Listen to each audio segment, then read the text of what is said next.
Weekend is here, guys. Let's go.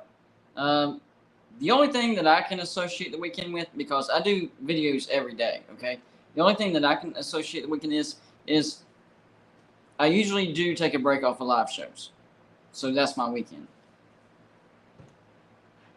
All right, I'm going to allow some people to get in here real quick before we get started. Got some things to talk about. Some good, some bad. Big time news for West Virginia. Amazing news for West Virginia. And then, what's the right word? Devastating news for the Pac-12. Best way I can put it. It's not good, guys. It's not good. It's looking bad. It's all right. It's all right. Give me a thumbs up or say yes if you can hear me. Let's make sure that the sound is good. Can y'all hear me? We good? Yes? No? Maybe? Can you hear me?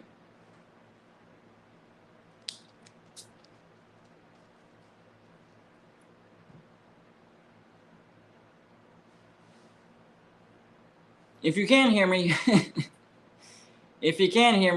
please hit the like button. That's there we go. Now we got the yeses coming in. Sometimes it takes a minute, but that's all right. So if you can't hear me, hit the like button. Those likes really help these videos get suggested by YouTube. A lot of people think that when they hit the like button, you're patting the content creator on the shoulder. That's not what it really. That's not what it's for. What it's for is to hit the algorithm and get it suggested more. So we greatly appreciate that. That like button is very, very important. By the way, I don't know if y'all know this, but I'm actually simulcasting right now. So you're either watching me on Golden Blue Dude, my main channel, or you're watching me on the West Virginia Voice of College Football channel. And that's the channel that me and Mark Rogers have created together. It's for West Virginia. He has a lot of sub-channels, and we convinced him that West Virginia does have a big enough fan base to where that would be supported. We're getting close to 1,000 subscribers, so I encourage you, even if you're not a fan or a supporter of West Virginia, I encourage you to go on over there. Just hit the subscribe button, and that's it. You don't have to watch any videos. You don't have to like West Virginia. You don't have to be a fan. None of that. It just helps us get to 1,000, because once you get to 1,000, that's when YouTube really starts taking you serious, and they monetize you. So we're getting close, but we need your help. By the way, let's do a quick, where is it? There we go. Ooh, how about this, guys? How long ago was it when we hit 13,000 subscribers? It wasn't that long ago, like a week ago, 10 days ago, something like that. Look at that. We're already halfway to 14,000 subscribers here on Golden Blue. And when I say halfway, I mean halfway between 13,000 and 14,000. So, yes, if you're not subscribed to Golden Blue Dude, we'd greatly appreciate that too, because we're trying to get to 15,000 as soon as possible. That way we can hit our goal of 20,000 by the end of the year. Yes, good comment, Robert, by the way. If you're keeping up with the big dance, we're not going to talk about basketball, but quick update. No number 1 seeds left. Done. The last 2 eliminated tonight. Number 1 seed Houston went down by the hands of San Diego State. And, of course, who was the other one? Number 1 seed Houston lost to Miami. So, yes, and both of them were to 5 seeds. The 1 seed lost to the 5 seed in both of that matchups. By the way, I called that Miami. I had Miami going deep. So, even though my brackets are basically trash right now, I can claim Miami. That was a good pick, Golden Blue. That was a good pick. All right, on to what we want to talk about this evening. First, let's talk about West Virginia. Then we'll talk about the Pac-12 here in just a second. By the way, if you have a question, comment, you want to correct me on something, because I'm sure I'm going to get something wrong, or you just want to make fun of me, troll attempt. Hey, I got thick skin. Bring it on. Best way to get my attention and for everybody to see it and for me to read it, hit that super chat button. It's that little $sign that you see on the bottom right-hand corner of the screen. Anything you put in that super chat is going to go boop, right on the screen, right where you see Golden Blue Dude subscriber count, 13,500. And it's a great way to support the channel, because we always appreciate those donations. But in the off season, we appreciate them just a little bit more, because it does get difficult in the off season. Golden Blue Dude is having a good off season. February was great. March is looking even better. So I can't complain, but we still appreciate those donations nonetheless. It's a great way to support the show and get everybody to hear your voice. Whoever you're pulling for doesn't have to be West Virginia. All right. So real quickly, the West Virginia thing. So day before yesterday, West Virginia held what was called a Day of Giving, donating to the NIL. And in a 24-hour period, West Virginia set a record in donations, over $18 million in donations. And that is, honestly, that's a relief as a West Virginia fan. Because let's be honest, the future of college football runs through the NIL. If your school is not getting a lot of NIL donations, you're not going to be able to, number one, attract the bigger names. Number two, retain the bigger names. So those donations are very, very important. So that 18 million right there, that could attract, I don't know, 3 or 4 or 5 stars, something like that. If they put it in that direction. Of course, I don't know how they, allocate that, and this goes there, this goes. I don't know, but that was a relief to say that, to see that, because we all know that when the NIL thing came out, West Virginia fans was like, oh man, yikes.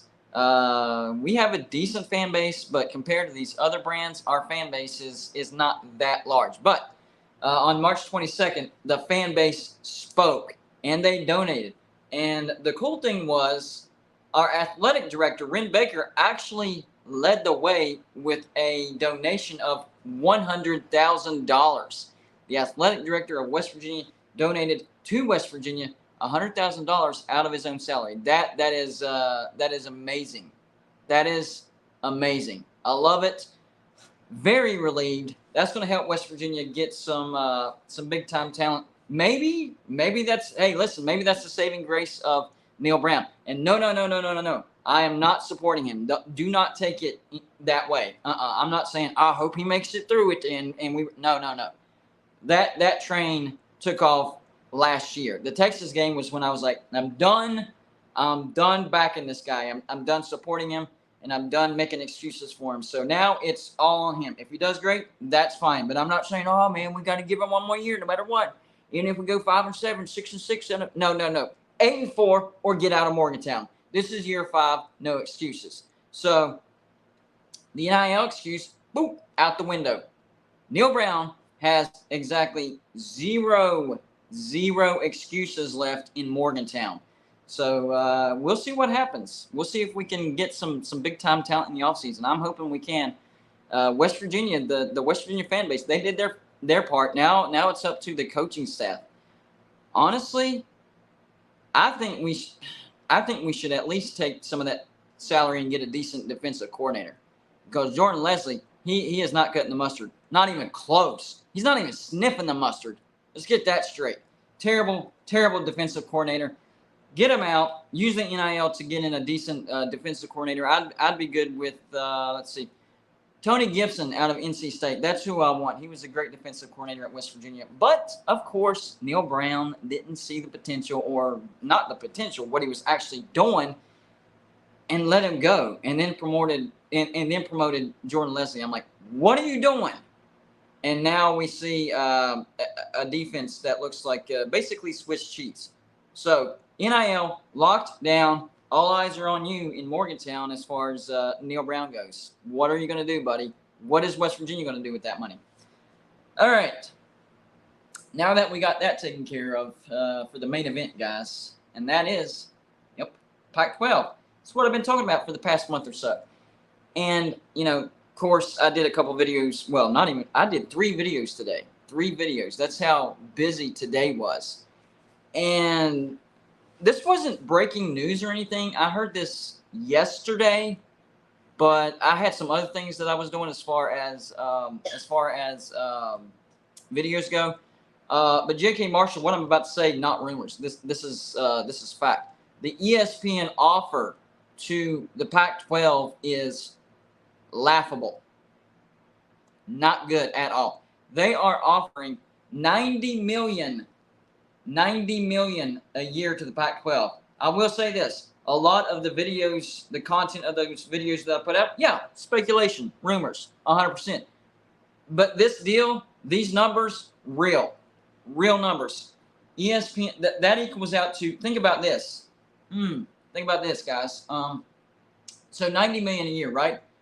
Well, if it's just the 10 members, that's 9 million a year. That's already bad. Okay? That's already bad.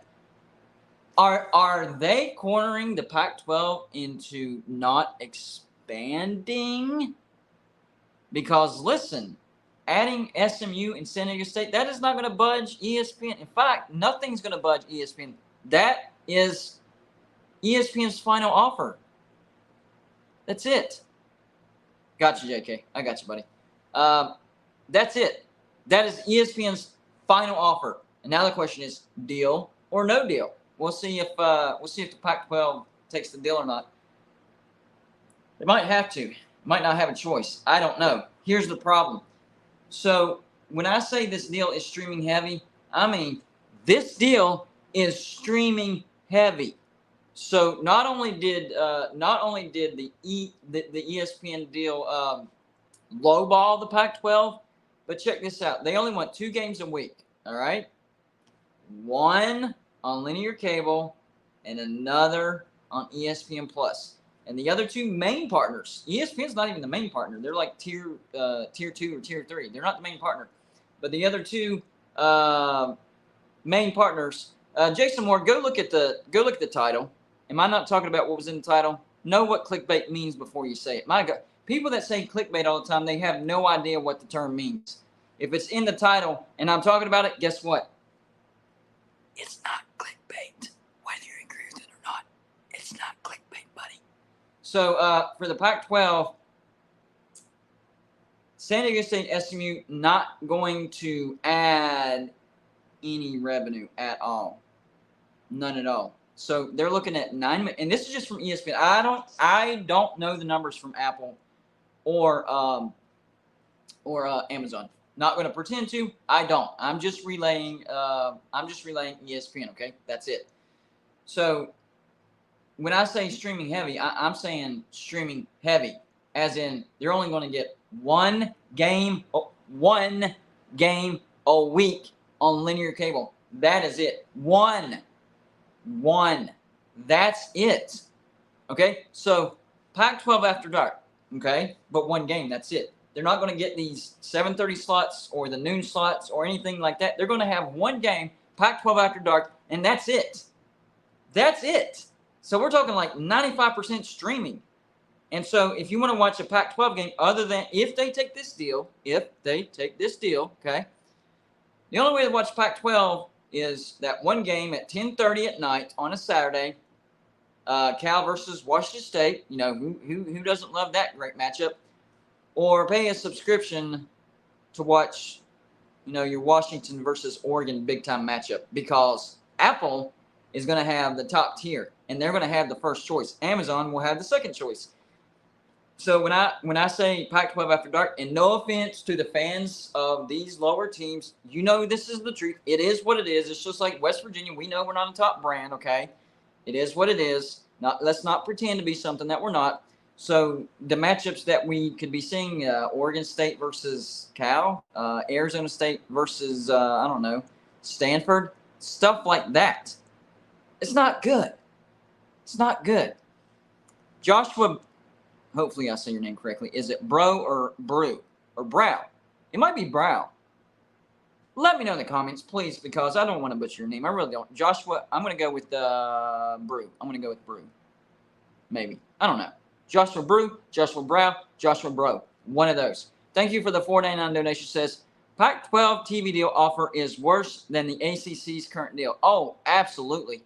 Honestly, the ACC's current deal isn't terrible, okay? It's not. In fact, it's more than the Big 12. Let's be honest.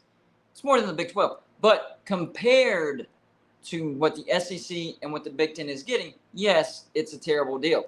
But if you look at the actual rankings, the ACC is actually going to be 3rd. Big 12 is going to be 4th. And Pac-12 is going to be like 5th. Not just barely 5th, but solidly in 5th place if this goes through. Now, here's the thing. Oh man, guys, are they trying to corner the Pac-12 into a situation to where they can't expand? Because remember what I said, $90 million a year. And that's $9 million a team if there's only 10 teams. You add 2 more teams, you got to split that pie up 2 more times. Yikes.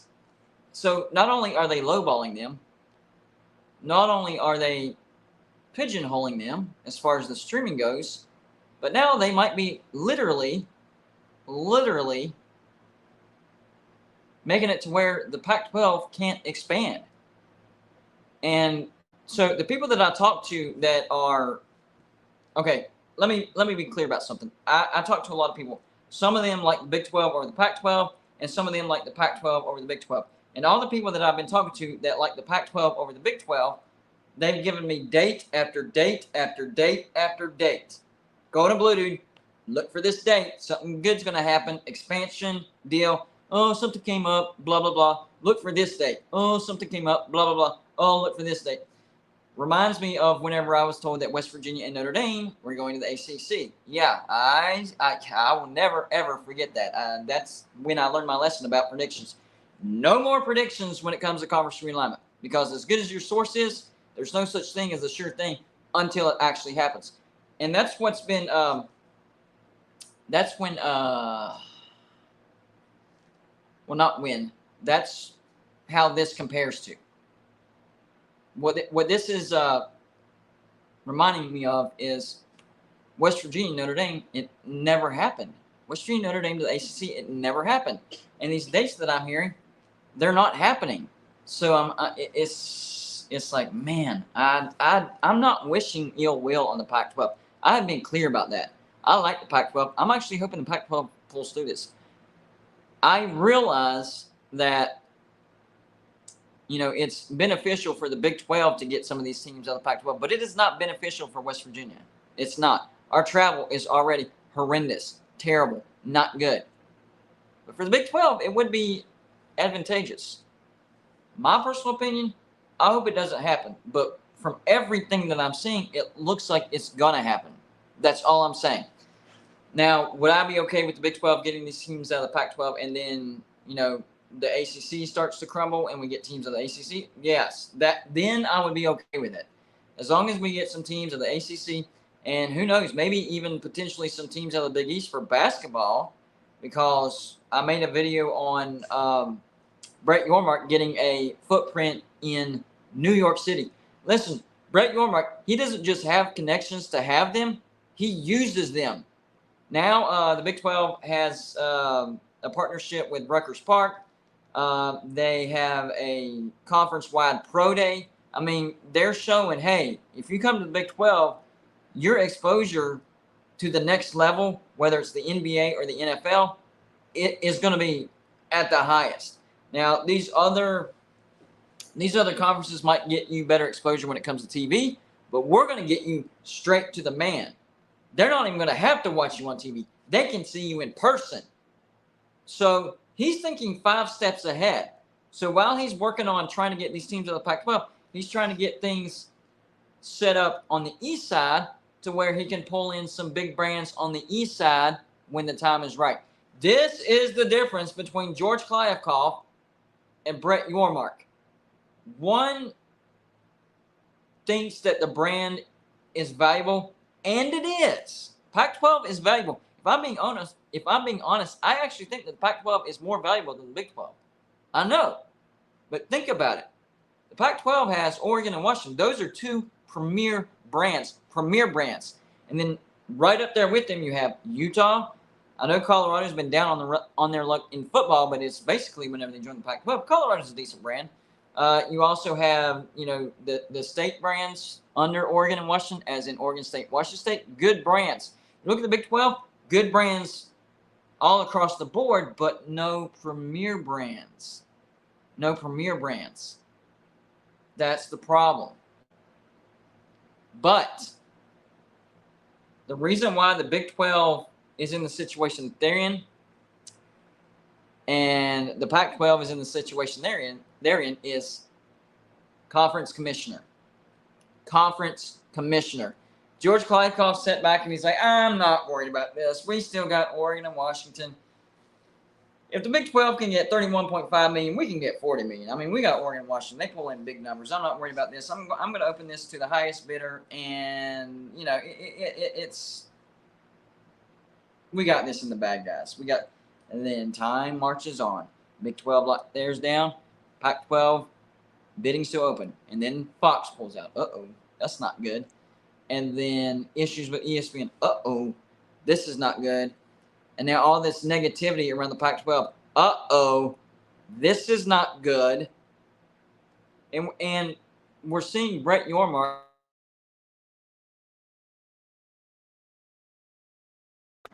I need to put my phone on Do Not Disturb. Somebody was calling me right there. I don't know why it went down there. That was stupid. Anyways, what was I saying? Dadgummit. Oh, yeah. So the Pac-12, now they're looking at backs up against the wall, getting a little desperate and getting lowballed. They have Oregon and Washington, premier brands, and they're getting lowballed. Why? Because he just kept waiting. By the way, can y'all still see me? Because I know my camera went off, but I think it's back on. Am I good? Am I bad? Am I on? Am I off? Please let me know, guys. I don't want to be talking to you guys in the dark. We're good. We're good? All right, we're good. So, here's the thing. I'm seeing a lot of Pac-12 fans stay loyal to the Pac-12, and that's fine. I'm not looking down on you for that, all right? What I am saying is be careful with that, because you don't want to be loyal with the Pac-12 down into the depths of the ocean. In other words, the Pac-12 starts sinking, your loyalty is still firm, and you start sinking with the Pac-12. You need to make sure that you make the right decision for yourself, because it's university first and then conference. Now, you want your conference to be in the best position as possible because that affects your university. But if your conference is starting to look shaky, not good, and there's an opportunity somewhere else that's better, you got to take it. You have to take the decision before that decision is no longer a decision. No. Sometimes opportunities are fleeting in a lot of things in life, right? Oh, that opportunity is going to be there forever. That decision, I'll be able to, if I don't make it now, then, you know, if I want to make it in a couple years, I'll do it then. No. You can't do that, especially with the long-term consequences that this could have. I mean, I'm talking about recruiting. Now, I heard a far-fetched rumor. Still did a video on it because that's what we do here. Even if it's far-fetched, I still do a video on it. Okay. But the far-fetched rumor that I still did a video on was people are hearing that basketball coaching assistants are starting to put their notice in because of this streaming heavy deal, and they're saying that that's going to pigeonhole recruiting and make it basically impossible. It's already bad now. It's already tough now. It's going to make it even tough. Do I believe that? I really don't know. I don't think so. They would still get paid no matter what if you really think about it. Would it make recruiting a little more difficult? Yes, I don't see it. But the point I want to make is I do think that it affects recruiting. That part I do. I don't think coaches are leaving because of this deal. They're still getting paid no matter what. But the recruiting is going to be affected because we're getting into this situation to where whoever has the most money is going to get the best players. Well, if you're getting paid less, you're not going to get the best players. Now, your NIL can make up for some of that, but if you're not getting the exposure, then you're not going to have the interest either. This hurts the Pac-12 in so many ways, on so many levels. Larry Pilgrim, thank you for the $2 donation, says, Oregon and Washington meeting with Big Ten screwed Pac-12. I didn't think about that. That's a good point, actually. Because if you think about it, that literally broadcasted to the entire nation. We got problems over here. We got problems over here. USC and UCLA just left, and now we want to leave. Even though the Big Ten didn't accept us, now you know we want to leave. And maybe the network saw the blood in the water. That's a good. Do you know what, dude? Yep, I am gonna make a video on that. That is a great comment. Screenshot. There we go. That makes sense, man. I don't know why I didn't think of that before. That makes a lot of sense. So, but even though they didn't actually go, they're literally branding the Pac-12 as a weaker conference. We don't want to be here. USC and UCLA just left. We're putting our resume into the Big Ten, even though they turned us down. Doesn't matter. We still want to go.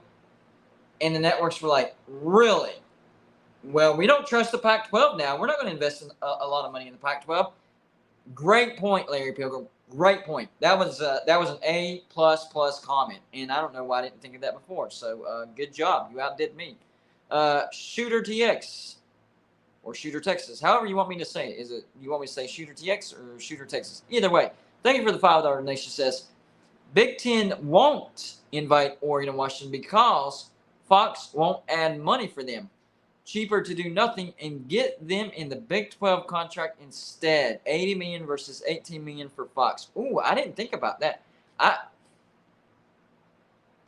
But here's the thing. I don't think that Washington and Oregon would join the Big 12 unless the Pac-12 is just absolutely broken. Like last ditch, Big 10, solid no. Everybody starts to leave. But to your point, let's look at it this way. I've talked about in a couple of videos the progression of the interviews with Robbins, the Arizona University of Arizona president, and it started out as he had a lot of confidence in George Kliavkoff. He thought George Kliavkoff was going to get a good deal, and everything's good in the Pac-12. And then it turned into there's a lot of rumors. We're staying in the Pac-12. We just have to see this deal. Then it turned into the deal is going to have a major impact on our decision. And then it turned into, until we see the deal, then we can make an informed decision. So it's like you could see the doubt creep in interview by interview. It went from we're not leaving because we have faith in George Kliavkoff. This is going to happen. Pac-12 is going to stay together. All the way to we really don't know. We got to see this TV deal. If it's good, we'll stay. If it's bad, probably not. And he let the cat out of the bag.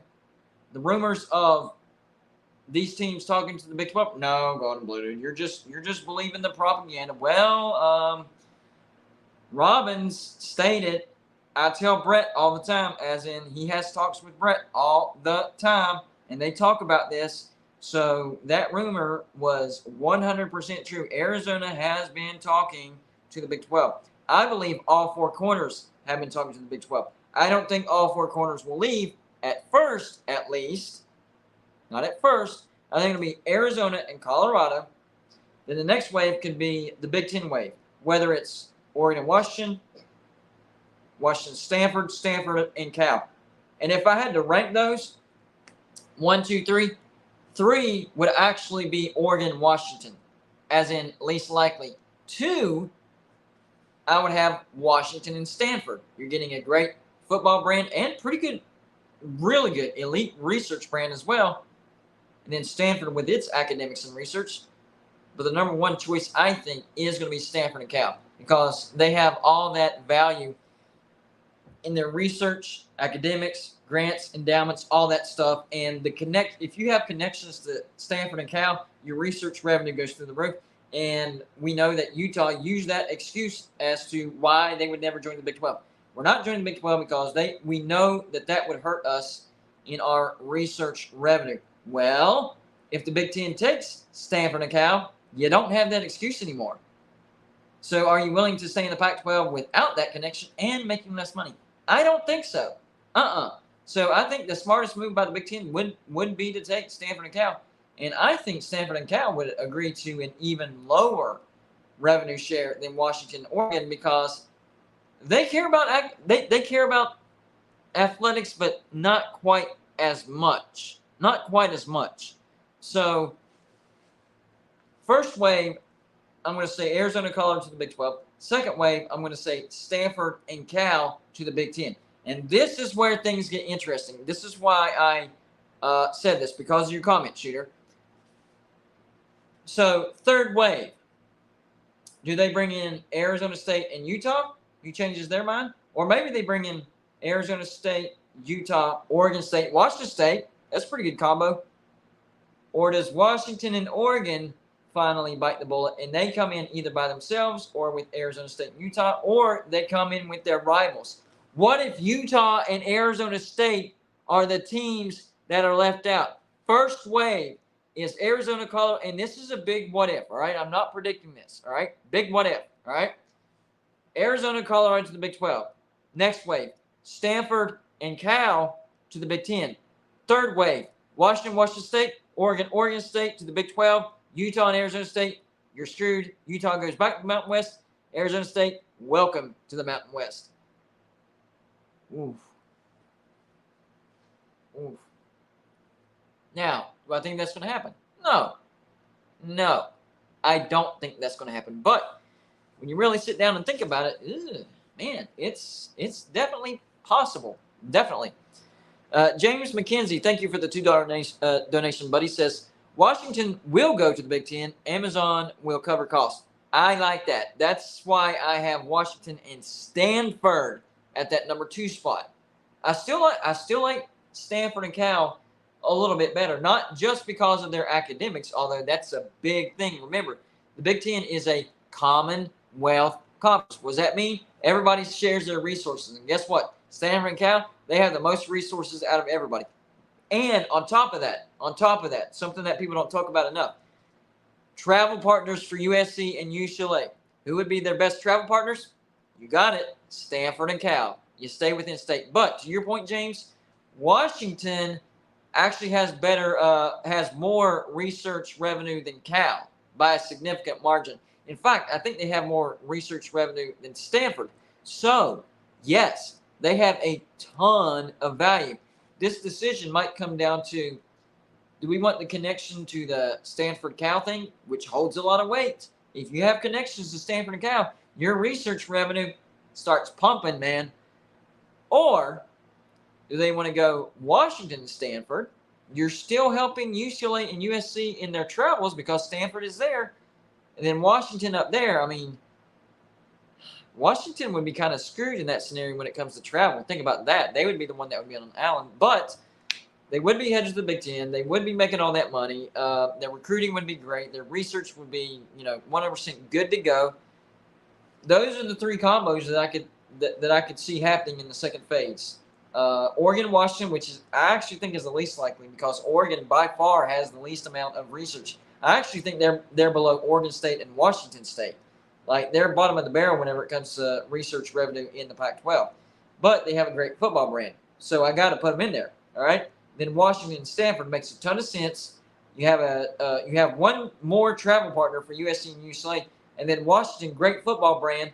And, of course, they actually have one of the best research facilities and have, I think, the most research revenue in the Pac-12. I think they do have the most.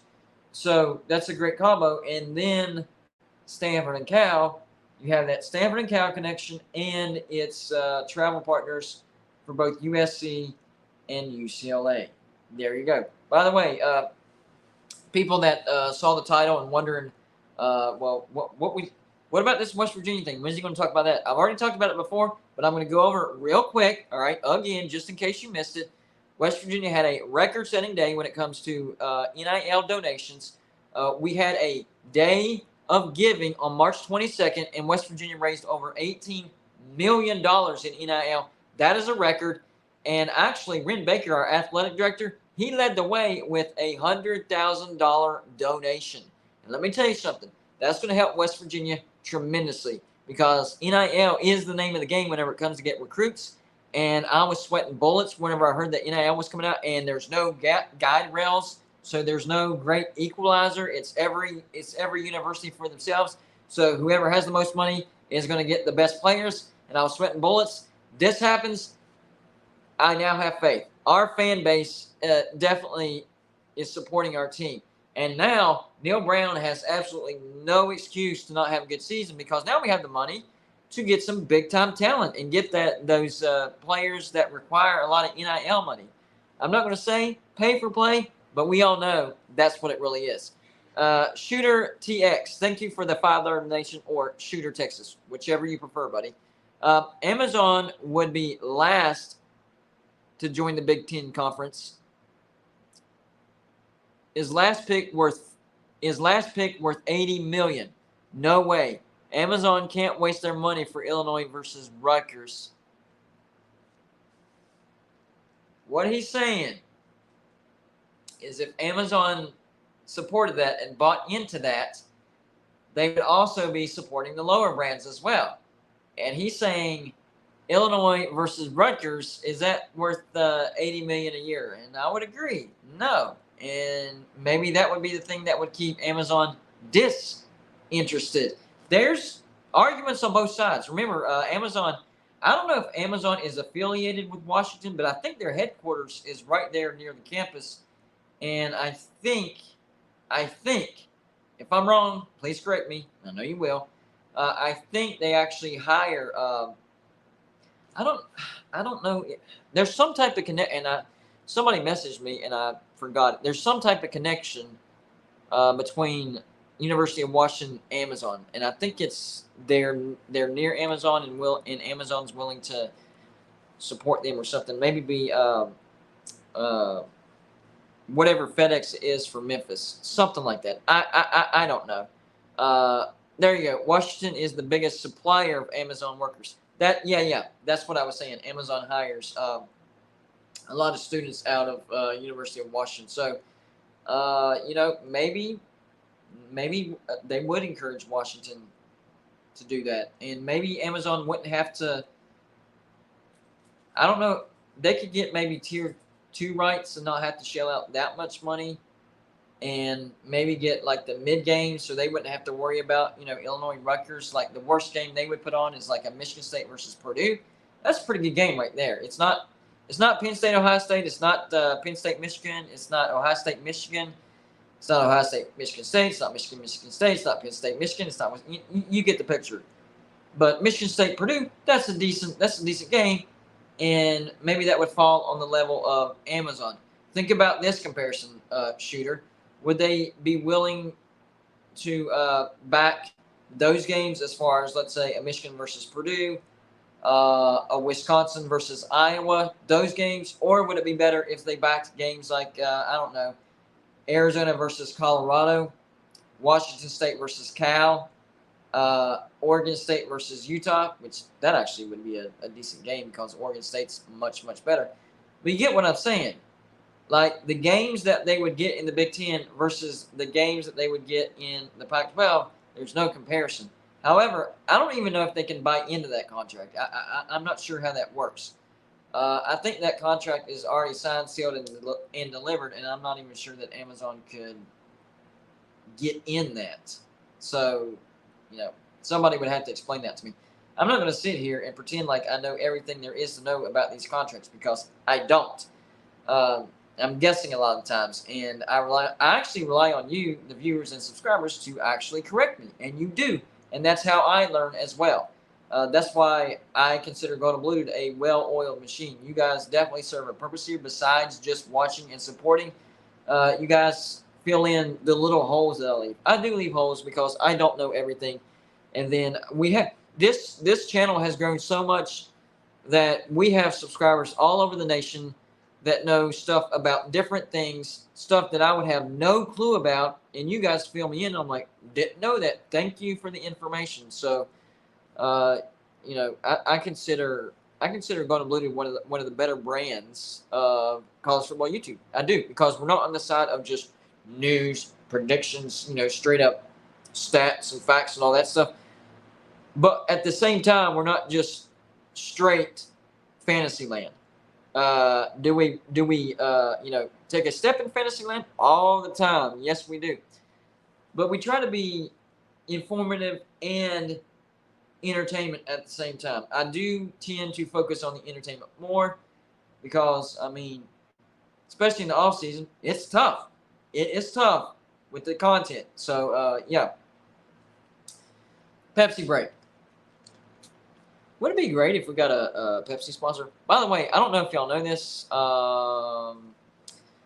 Golden Blue Dude is partnered with Mint Mobile, and we actually have a link that you can click to get cell phone service for as low as $15. And the great thing is, my entire family has actually switched over to Mint Mobile. That's how good it is. So I'm not just saying it because we've partnered and I'm supposed to say it. I'm saying it because it's for real, really good.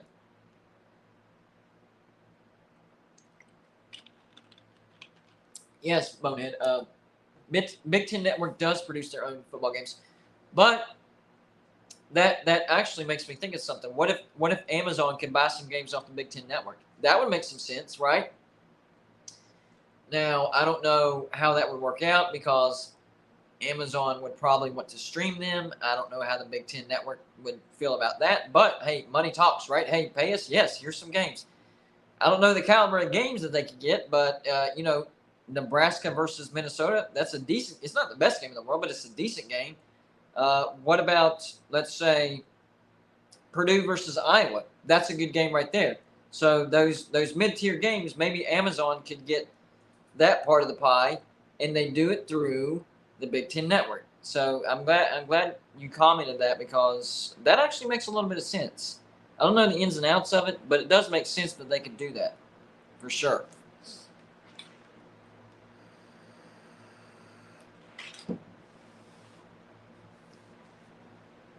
Anyways, I just don't think that the Pac-12. I'm not going to say they don't survive because I do think they do survive. I do. But I think they will be severely weakened in the next 5 years. I'm going to say in the next 5 years, it's going to look like a completely different. It's going to look like a completely different Pac-12. It will. Shooter says you can say shooter. I'm going to go with shooter. That's because whenever. And by the way, we have the funds locked in, so we're going to be expanding. Which, you know what? Let me tilt this up a little bit. You can't see quite the entire thing. There you go. We will be expanding the shelving all the way to that door. I'm not sure if we're going to go to that wall. We might go wall to door. Maybe. I'm going to think about it. So we're going to get the shelving expanded. And yes, we will correct the bow in the middle. Cheap shelves, that's what happens when you try to cut costs. But we're going to reinforce that. And we're actually going to put backs on these shelves so the light reflects better. I don't like seeing through that. And I know you can see the flags and all that stuff. But we're going to wall this off to where we can hang the flags on the front and do the pinwheel of penance. So we're going to get that underway here real shortly because we now have the funds secured to do that. So that's going to be good. And you know what? The laptop that went down, I've tried to get fixed, and it's going to cost me too much. And the laptop's not worth it.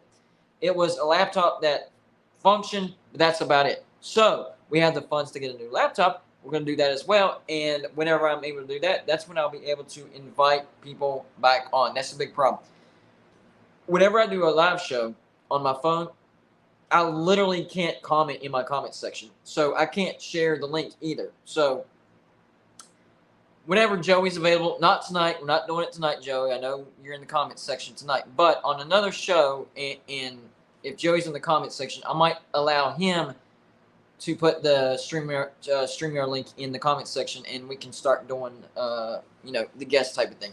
But the reason I said all that is because Shooter, whenever he came on the show, whenever we did that, I always like to do Shooter. Remember Happy Gilmore? I love that intro. So, yes, we will stick with Shooter. Man, I go on rabbit trails over the littlest things, don't I? My gosh, that's just how my brain works. But, yeah, in the next 5 years, I think we're going to see a drastic change in the Pac-12. I will say this. I think the Pac-12 survives. But this is something to think about. This bad TV deal could have long-term implications on the Pac-12, meaning not only these teams jumping, but I don't know if y'all are aware of this rule. So if a Power 5 conference gets down to 6 members or fewer that signed the previous deal when they were a Power 5 conference, when they get down to 6 of those current members, the NCAA can take into council and can vote to take off the protection of the Power 5 or Autonomous 5 label on the Pac-12. Now, that's a big deal, not just because of the Power 5 status, but remember, with the playoff expansion, what is the one thing that the Pac-12 is looking forward to the most? Being guaranteed a spot in the playoffs, right? They haven't been in the playoffs in like 7-8 years. Maybe they can make it next year because USC still has one more year, and maybe USC is even better and they actually make the playoffs, but maybe they miss it again. 2024 rolls around. What if they're taking all these hits? They get down to that number, and the NCAA is like, sorry, guys, you're no longer a Power 5 conference. Guess what? Then they're not guaranteed a spot in the playoffs. They can still make the playoffs, but they're not guaranteed a spot in the playoffs because they wouldn't be considered a Power 5 conference. And the Power 5 conference champions, those are the ones that are guaranteed. And then, of course, the top group of 5 champion. By the way, last night, I want to address this real quick. I don't remember who it was. I think it was Arturo Balderas left a comment last night and said, what do I think about college football creating an NIT type of playoffs for college football? And I've made a video sort of like that, but I didn't word it like that. I think that's a great idea. I think the group of 5 teams, the group of 5 conferences, should split off and do their own thing and create their own playoffs and national championship. Now, I know that in the new expansion, they're guaranteed 1 spot, but that's it, 1 spot. And I know Cincinnati made it 1 time, but 1 time, that's it. If you really think about it, the group of 5 teams, they don't have a chance to win a national championship. They don't. Let's be honest. They don't have a chance to win a national championship, all right? So the FCS does. Every other league and sport does. But the group of 5 is the only batch of teams that literally has no chance of winning a national championship. They do in basketball. They do in baseball. They do in all the other sports. But in college football, the group of 5 teams, they don't stand a chance, guys. They're not going to win a national championship. So, yes, I agree. I think the group of 5 conferences should split off, create their own national championship. And hey, if they want to keep that clause in where the top 6 conference champions get in, and that means the top group of 5 champion, hey, if you want in, you can. But if you don't, if you want to compete for the group of 5 national championship, that's fine too. So give them a choice. And then if they say, no, we think we have a much better chance of winning this national championship, we don't think we're quite ready for that. It's up to them. If they do think they are and they want to make that money, they can choose it. But if not, then the playoff committee can fill that spot with another at-large bid. So, yeah, I think that would work out perfectly. I think it makes sense. I feel bad. I genuinely feel bad for group of 5 team fan bases. I do. Boise State, my gosh. You guys don't even realize Boise State is one of the most winningest football programs, period, in the past 20 to 25 years. And yet, they will never have a chance to win a national championship if everything stays the way it is. Never. Unless they get invited into a Power 5 conference. And side rabbit trail here, guys. I liked the Big 12's pickup of UCF. I liked the Big 12's, I was okay with the Big 12's pickup of Cincinnati. Not necessarily like it, but okay, I understand. I loved the Big 12's pickup of BYU. That was great. But the Big 12's pickup of Houston, man, they're in a top 5 TV market. That is for sure. But how many of those people that live in the city of Houston actually watch Houston football as it relates to University of Houston? Not a lot. And the Big 12 already had 3 brands in the state of Texas. And you have Boise State out there, great brand, loyal fan base. And I think they would have brought in better viewership numbers than Houston. I really do. And Memphis. Memphis has a more supportive fan base than Houston. Now, I actually think that Boise State has a more supportive fan base than Memphis. But out of those three brands, I think Houston has the lowest. But I understand why the Big 12 got Houston. I do. That is a top 5 TV market. But how many of those people, the population, how much of that population is actually going to watch Houston? I really don't know. I hope that Houston proves me wrong, because I have some Houston subscribers, and let me tell you something. They're real fans. They're not Johnny come latelys. They're not. They're real fans. They are. But Houston itself is not a good brand right now. Now, maybe Houston getting into the Big 12 and Houston getting Big 12 money, Power 5 money, and Houston playing better brands will attract more fans, because, I mean, the ACC, I mean, they do have good brands in there. The AAC is one of the best Group of Five conferences out there. I mean, they were playing, Memphis. They were playing Cincinnati. They were playing UCF, East Carolina. A lot of good brands in the AAC, but they weren't Power 5 brands. So it is a step up. Can they generate enough interest to where Houston is actually valuable to the Big 12? That's the biggest question.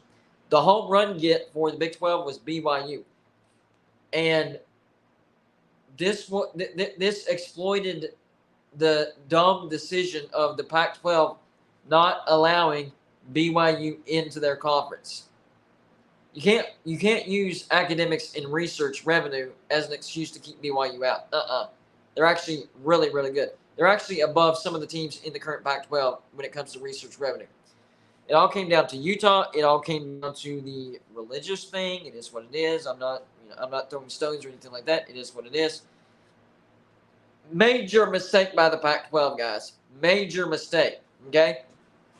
I've seen who was it? John Kurtz actually did a video where he's talked to a lot of people and did the math on this. I'm going to have to figure out the exact equation or algorithm that he used. But he said the Pac-12 not bringing in BYU could potentially be costing them $240 million. And if you want to go by a year-to-year basis, it could be costing the Pac-12 an extra $4 million a year in revenue. And that's a believable number. That doesn't sound like an inflated number. That doesn't sound ridiculous. Like, oh man, come on, man. I mean, they're decent, but not $4 million a year. Yeah, I could see BYU helping the Pac-12 in that case.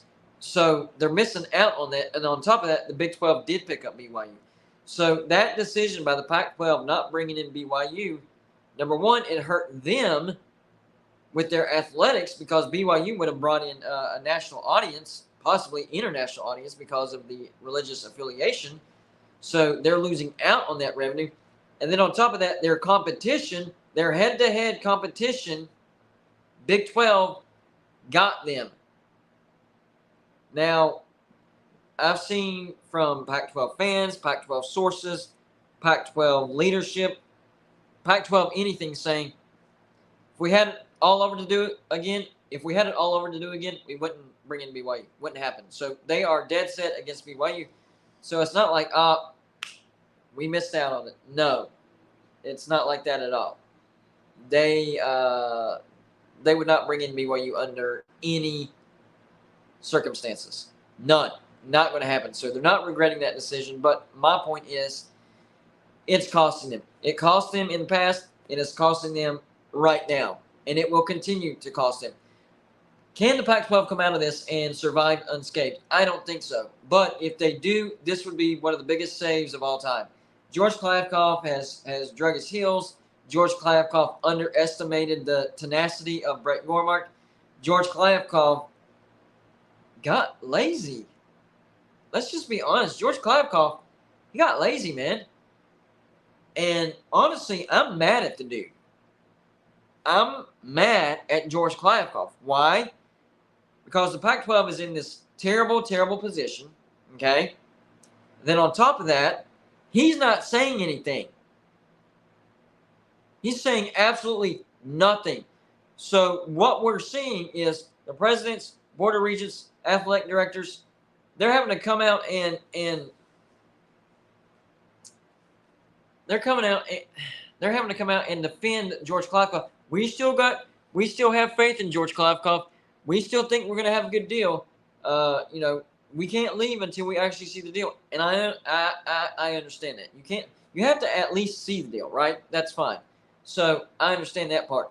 But all these athletic directors, presidents, anybody that feels like they need to come out and defend the Pac-12, they're doing so. And we're hearing absolutely nothing from George Kliavkoff.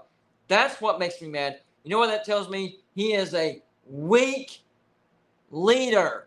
He has no business being a conference commissioner. None whatsoever. None. You don't have the balls to do it.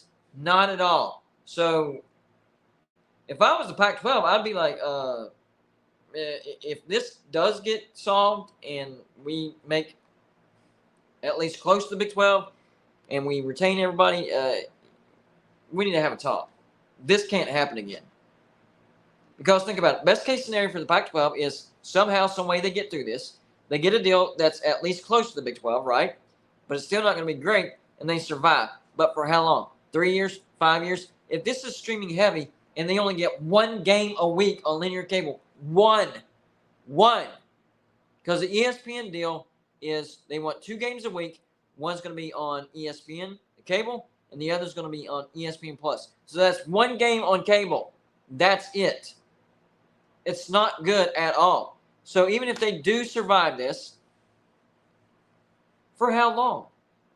If they do survive this, they need to have a big sit down and be like, George, we survived this. This can't happen again, man.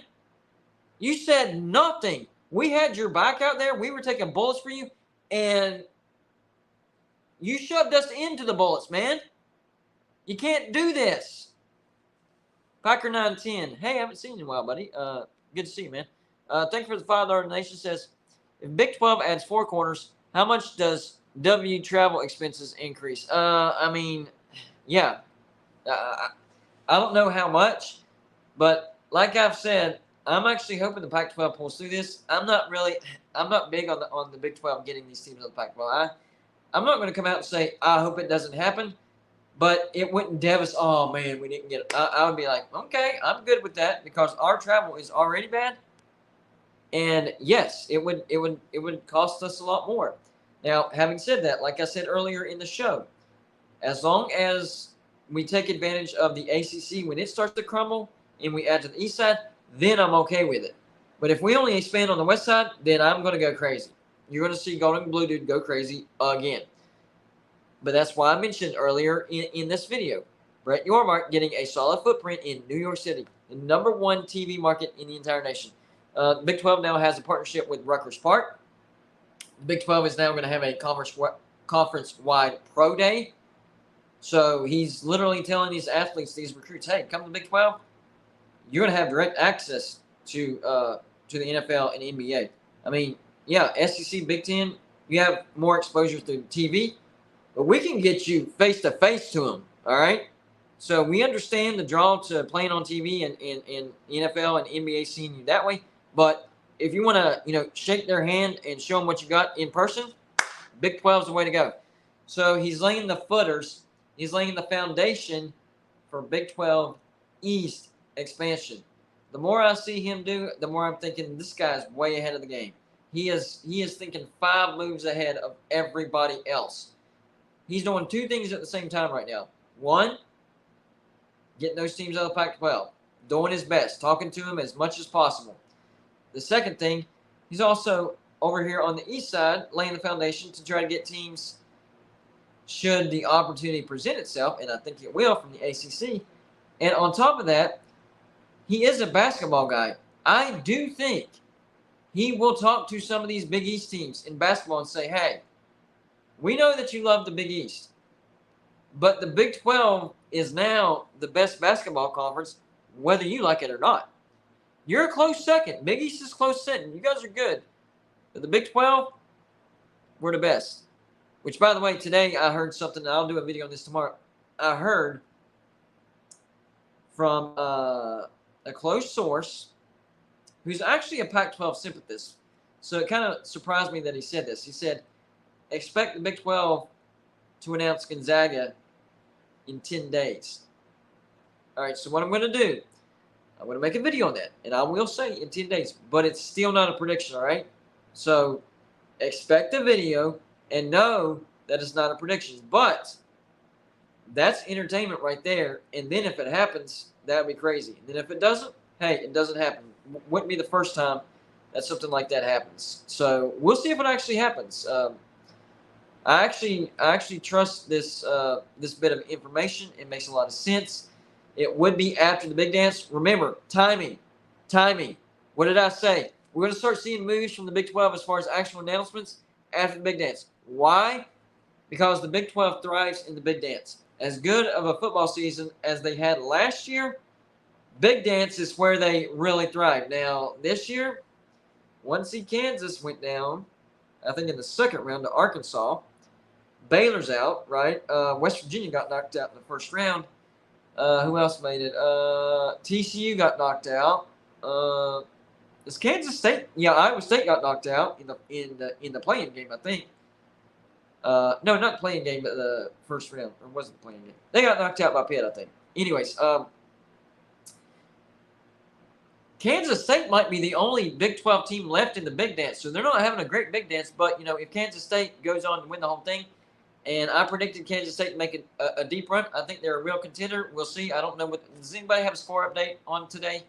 I know that number 1 Houston got beat by the 5 seed Miami pretty handily. And then the 1 seed Alabama got beat by the 5 seed Miami Hurricanes, which I did predict Miami Hurricanes to make a deep run. But other than that, my brackets are garbage. Who did I have? Arizona versus Kansas in the national championship with Kansas winning. Well, Arizona lost in the first round. Kansas lost in the second round. It's trash.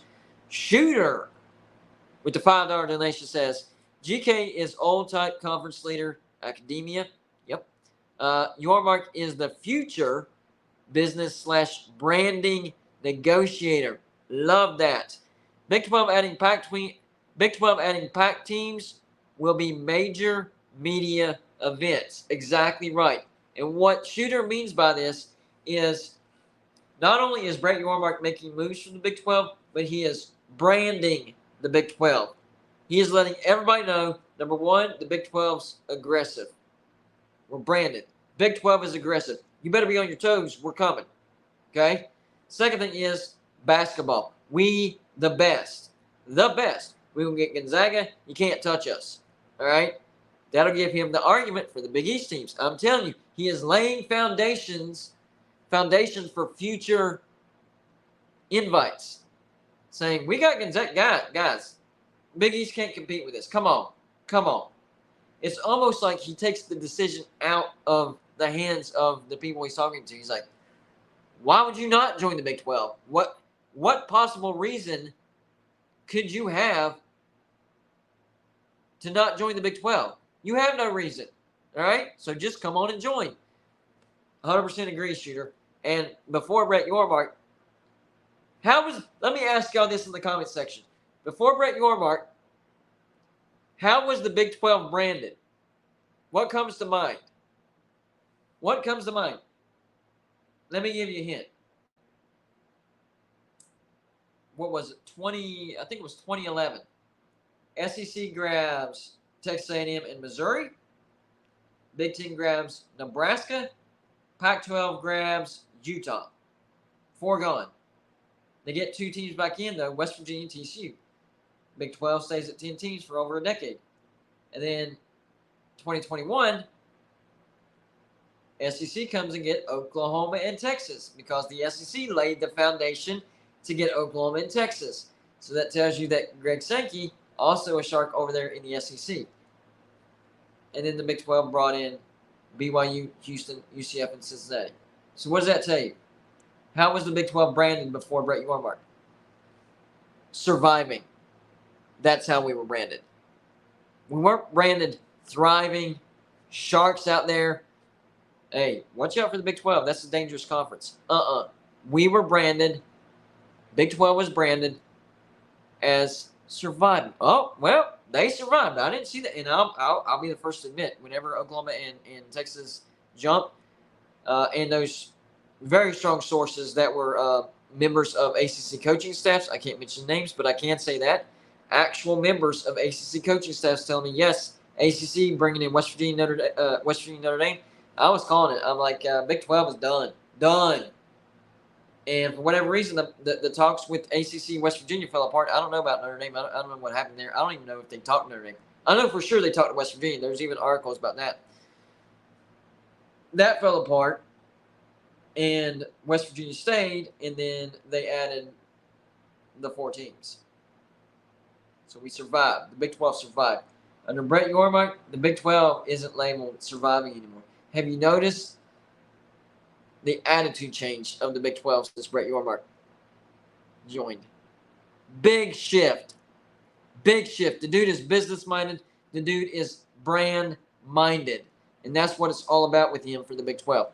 Packer 910, thank you for the $2 donation, says, if ACC grant rights was breakable, FSU would be in court. Well, not necessarily, because this isn't like an overnight thing like, oh, we figured it out, ding, ding, ding, here's the magical answer. Let's go break him. There might be numbers involved. There might be loopholes involved. But they have lawyers working on it. That's why the athletic director came out and said, hey, $120 million and we can get out. I don't think it's $120 million. I think it's a little higher than that.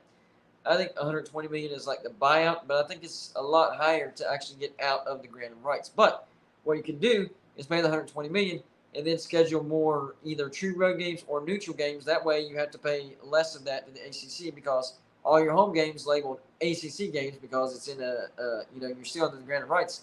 So Tallahassee is still under ACC territory. Any home games, that money's going to the ACC. So there's ways around it. But as far as the grant of rights being broken, I think it comes down to the numbers. And it comes down to how sure these networks / conferences want certain teams, and how sure these teams are that they're going to land in either the Big Ten or the SEC. That's what that comes down to. So we'll see. And I'm not saying it's a guarantee. I'm not saying the ACC will be broken. What I'm saying it's definitely possible. Even if it doesn't happen and they survive to 2036, major shift coming after that. The bigger brands will be leaving. Then the biggest question is, can the ACC survive just like the Big 12 and backfill and get good brands, or pick off some other conferences? Listen, even if these teams back off and they stay in the ACC until 2036, 2036 is going to be a major change for the ACC if they do stay together. Major change.